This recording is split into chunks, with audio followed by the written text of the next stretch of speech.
राधे राधे। आज हम बताएंगे शिव कैलाश को छोड़कर शमशान में क्यों रहते हैं। शिव को शमशानवासी कहा जाता है क्योंकि वे संसार को यह संदेश देते हैं कि जन्म और मृत्यु जीवन का शाश्वत सत्य है। जब मनुष्य धन पद और अहंकार को छोड़कर अंततः पहुंचता है, शिव वहीं पहले से विराजमान रहते हैं।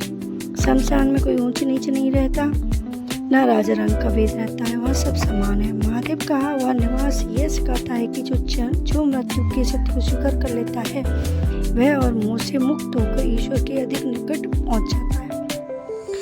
शिव शरीर पर वस्त्र धारण करते हैं ताकि हमें याद रहे कि यह शरीर नश्वर है जबकि आत्मा शाश्वत है, सत्य है। वे भूत प्रेतों को उपेक्षित और भयभीत जीवों को अपना आश्रय देते हैं, इसलिए उन्हें भोलेनाथ और आशुतोष कहा जाता है, जो किसी से भेदभाव नहीं करता। यह कथा शमशान की नहीं बल्कि अहंकार और अंत और वैराग्य, करुणा और मोक्ष की है। आइए जानते हैं।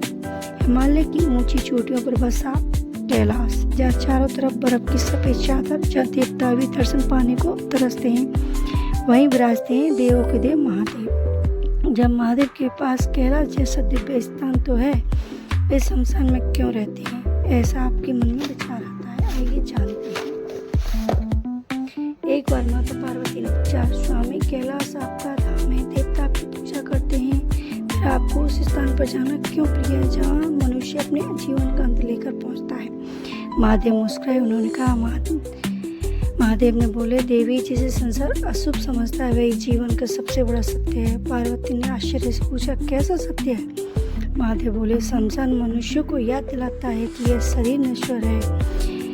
जिस शरीर पर मनुष्य को इतना अभिमान होता है, एक दिन वही पंच तत्व में विलीन हो जाता है। आगे महादेव बोले, देवी मनुष्य जीवन भर कहता है, मेरा घर, मेरा धन, मेरा परिवार, मेरा पद, मेरा शरीर, लेकिन अंत समय में वह इसमें कुछ भी साथ लेके नहीं जाता। शमशान में राजा रंग सभी समान हो जाते हैं, वहाँ किसी का अहंकार नहीं रहता, वहाँ केवल सत्य पर रहता है। यही कारण है कि महादेव को शमशानवासी कहा जाता है, क्योंकि वह महादेव उपस्थित रहते हैं। जहाँ संसार वह के कारण जाना नहीं चाहता, वह शिव पहले से ही रहते हैं। वे अंतिम सत्य के देव हैं, जिससे हर जीव को एक दिन सामना करना पड़ता है। शिव ने अपने शरीर पर लगी भस्म की ओर इशारा करके कहा कि जो हमें दिखाई दे रहा है वह इस एक दिन मर जाएगा। सोने का महल हो या मिट्टी की झोपड़ी, राजा हो या साधारण मनुष्य, अंत सभी ये पंच तत्व में विलीन होते हैं। इसलिए अहंकार मत करो, अपने कर्मों को श्रेष्ठ बनाओ, जीवन को सत्य के मार्ग पर चलाओ। महादेव वह के देव नहीं, अवय के देव हैं। लोग शमशान से डरते हैं, महादेव वहीं जाकर रहते हैं। जिस सत्य से तुम डरते हो उसे समझो। मृत्यु का स्मरण जीवन को डराने के लिए नहीं बल्कि जीवन को सही दिशा देने के लिए है। मनुष्य को याद रहे कि जीवन सीमित है। वे दूसरों से घृणा करने की बजाय प्रेम करो, अहंकार की बजाय विनम्रता चुनो, व्यर्थ के विवादों में न पड़कर उच्च कर्मों पर ध्यान दो। यह संसार परिवर्तनशील है, शरीर नश्वर है, अहंकार क्षणिक है। महादेव कैलाश के स्वामी हैं और शमशान के भी। महादेव आरंभ के भी हैं और अंत के भी। इसलिए किसी भी मनुष्य को अहंकार नहीं करनी चाहिए और किसी निर्धन से घृणा नहीं करनी चाहिए।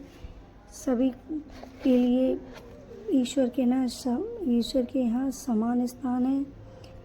ईश्वर सभी को समान समझते हैं। सभी एक तरीक़ा से पंच तत्व में विलीन होते हैं।